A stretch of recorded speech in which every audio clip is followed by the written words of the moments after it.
सभी दोस्तों को जय भीम। कल हमने पढ़ा था आर्टिकल 20 दो सिद्धि के संबंध में संरक्षण। आपको मैंने पूरा आर्टिकल 20 समझा दिया था। आज हम लोग पढ़ेंगे अनुच्छेद 21 पढ़ेंगे, प्राण एवं दैहिक स्वतंत्रता। प्राण एवं दैहिक स्वतंत्रता पढ़ेंगे क्योंकि ये आज समाप्त हो जाएगा। स्वतंत्रता का अधिकार जो कि 19 से 22 तक था, तो आज ये समाप्त हो जाएगा। आज नहीं समाप्त होगा हमारे साथ से, सॉरी आज नहीं होगा क्योंकि 22 तक है ना, तो अभी आर्टिकल एक और है 22। तो क्या है आर्टिकल 21 प्राण एवं दैहिक स्वतंत्रता है।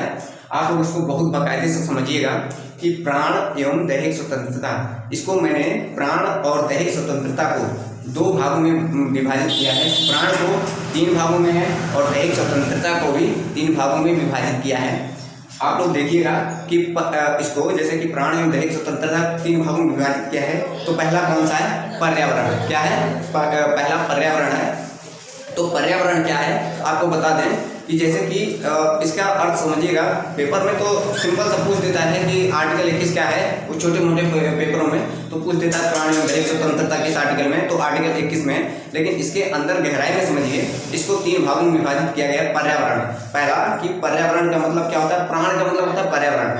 जैसे कि आप कोई गाड़ी, आपकी गाड़ी से धुआं निकल रही है, कोई भी आपकी गाड़ी हो और पोल्यूशन फैला रही है पूरे शहर को, तो क्या होता है उससे आपके प्राण के मतलब प्राण को वो हानि हो सकती है। इसीलिए पुलिस वाले देखते नहीं हो आप कि आप जब धुआं कोई गाड़ी आप निकलती है तो उसको पुलिस वाले पकड़कर और क्या करते हैं, थाने में रख देते हैं और उस पर चालान वगैरह कर देते हैं। तो पर्यावरण से भी आपको हानि हो सकती है। और दूसरा जैसे है आत्महत्या। क्या है दूसरा? आत्महत्या। आत्महत्या का मतलब ये होता है कि आप अपने आप को नहीं मार सकते हो, मतलब आप अपने आप कुछ भी नहीं कर सकते हो, ना ही अपने आप का फांसी लगा सकते हो और ना ही अपने आप को जान से मारने की कोशिश कर सकते हो, और ना ही एक बात और, ना ही आप मार सकते हो और ना ही कोई दूसरा मार सकता है। अगर मारता है तो उसको सजा होगी बहुत ज़्यादा। और एक बात, अगर आप अपने आप को मारते हो और बच जाते हो, बाय द वे बच जाते हो, तो पुलिस वालों को अगर पता चलेगा तो क्या बोलते हैं, आईपीसी धारा आपको 309 लगाकर आपको जेल में डाल दिया जाएगा। समझ रहे हैं ना? इसीलिए दोस्तों आप लोग अपने आप कभी भी प्राण लेने की कोशिश मत कीजिएगा क्योंकि ये बहुत अनमोल चीज़ है। आपको बता दें कि यहाँ पर दलितों के लिए बहुत किस्मत की बात है कि जो इतना आज़ादी से घूम पा रहे हो। कुछ करके दिखाओ आप लोग। ऐसा करो कि समाज आपको नाम ले आता, क्योंकि लोग आते तो दुनिया में बहुत लोग हैं, दुनिया में आते बहुत लोग हैं, लेकिन क्या करके जाते हैं पता है? आपको पड़ोसी भी नहीं पहचान पाता है। ऐसे बनो महापुरुषों के जैसा ताकि आपको हजारों लाखों लोग जाने। तो आत्महत्या मैंने आपको समझा दिया। पहला पर्यावरण मतलब आप कोई भी गाड़ी वगैरह पोल्यूशन नहीं फैलाते हो। अगर उससे फैलाते हो तो क्या होता है, प्राण की समस्या हो सकती है, वायु प्रदूषण फैल जाएगा तो मनुष्य मर भी सकता है। दूसरा आत्महत्या, आप ना ही अपना जान ले सकते हो और ना ही कोई आपका जान लेगा। अगर लेते हो आप तो धारा 309 लगकर आप पर क्या हो जाएगा, जेल में चले जाओगे, बच जाते हो। तो तीसरा क्या है? स्वास्थ्य। क्या है? तीसरा स्वास्थ्य। तो स्वास्थ्य का मतलब ये होता है कि जैसे कि आपकी तबीयत खराब होती है या कुछ होती है तो सरकार आपको इंजेक्शन देता है। जैसे कौन सा इंजेक्शन? जैसे पोलियो पिलाता है और निमोनिया का, खसरा का। इसका सरकार आपका स्वास्थ्य का ख्याल रखता है कि नहीं? तो इसमें स्वास्थ्य का ख्याल सरकार रखती है। कौन रखती है? सरकार रखती है। कितने महंगे का टीका आता है और उसको लगवाया जाता है। जैसे कि अभी कोरोना वायरस में कितने करोड़ों लाखों रुपये खर्च हुए हैं, तो सरकार आपको लगवाई है। तो किसमें है? स्वास्थ्य का भी ख्याल कौन रखता है? सरकार रखती है। मतलब प्राण आपका बचाना ही है। तो ये प्राण आपको कंप्लीट हो गया होगा।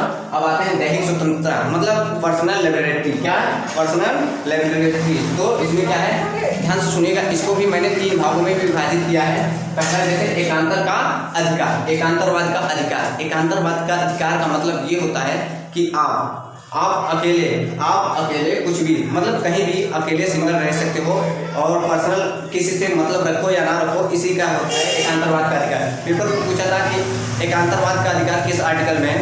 एकांतरवाद का अधिकार है आर्टिकल नंबर 21 में। समझ रहे हैं ना दोस्तों? दूसरा, अभी यूपीएससी में हाल ही में पेपर में पूछा था कि निजता का अधिकार किस आर्टिकल में है? तो निजता का अधिकार भी आर्टिकल 21 में। अभी जाकर पेपर उठाकर देखिएगा 2021 का, जिसमें यूपीएससी ने पूछा था कि निजता का अधिकार किस आर्टिकल में है? तो निजता का अधिकार आर्टिकल 21 में है। निजता का अधिकार का मतलब आप समझते हो क्या?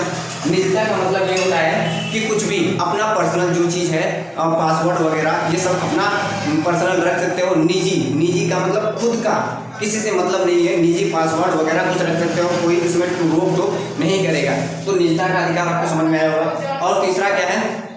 तीसरा क्या है? एडल्ट्री। क्या है? एडल्ट्री। एडल्ट्री का मतलब होता है कि एडल्ट्री इस समय सुप्रीम कोर्ट ने हटा दिया है। एडल्ट्री का मतलब आपको बता दें कि एडल्ट्री का मतलब इसमें ये था कि जैसे कोई भी व्यक्ति, सरकार सुप्रीम कोर्ट भी बहुत चालाक है, समझ रहे हैं ना। अगर इसमें कुछ होता ना तो सुप्रीम कोर्ट पहले बता देती। देखिए एडल्ट्री का मतलब ये होता है कि जैसे कि कोई भी महिला है, जैसे कि शादी हुआ है, एक पुरुष है एक महिला है, उन दोनों का शादी हुआ है और एक तीसरा पुरुष उस महिला को आकर और सेट कर लेता है। क्या कर लेता है? सेट कर लेता है उस महिला को। तो वो क्या करता है, तो उसका पति अगर उसको पता चले तो वो अगर चाहे तो सुप्रीम कोर्ट में जाता था और उस पर केस कर देता था, तो सुप्रीम कोर्ट उसको सजा दे देती थी। किसको? उस पुरुष को जो उसको सेट किया था। लेकिन महिला को नहीं, कहता था कि महिला तो नादान है। महिला क्या है? नादान है, ये तो बहक जाएगी। तो ये में है, तो पहले ये था, लेकिन अब क्या है, सुप्रीम कोर्ट ने इसको हटा दिया और बहुत से विरोध होने लगे थे। तो अब क्या है कि अगर कोई उसको कॉन्टेक्ट में जैसे सेट करता है, उसके शादी हुआ है, पत्नी और हस्बैंड है, और दूसरा कोई सेट करता है, तो सुप्रीम कोर्ट अब ये कहता है, अगर उसका पति जाएगा कोर्ट में, सुप्रीम कोर्ट में, तो कहेगा, तो उसका सुप्रीम कोर्ट का कहना ये है कि अब दोनों की गलती है, ना कि एक की गलती है।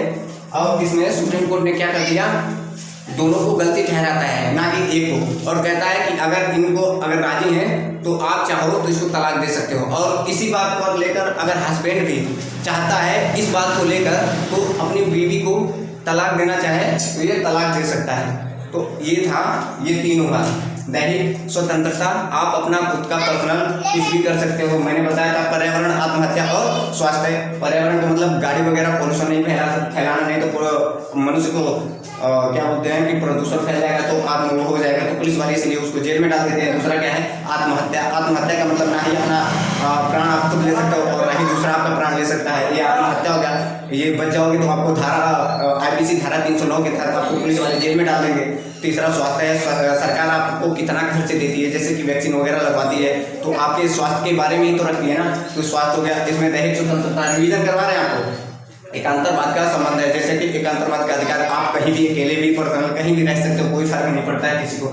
निजता का अधिकार मतलब आप अपना पासवर्ड वगैरह कोई पर्सनल रख सकते हो, किसी को ना बताओ, ये भी बताया गया। इसमें निजता का अधिकार सुप्रीम कोर्ट मैंने बताया। इसमें सुप्रीम कोर्ट जो है, सुप्रीम कोर्ट क्या करता है, एडल्ट्री को समाप्त कर दिया है। तो ये था आज का पूरा टॉपिक। सभी दोस्तों को थैंक यू सो मच।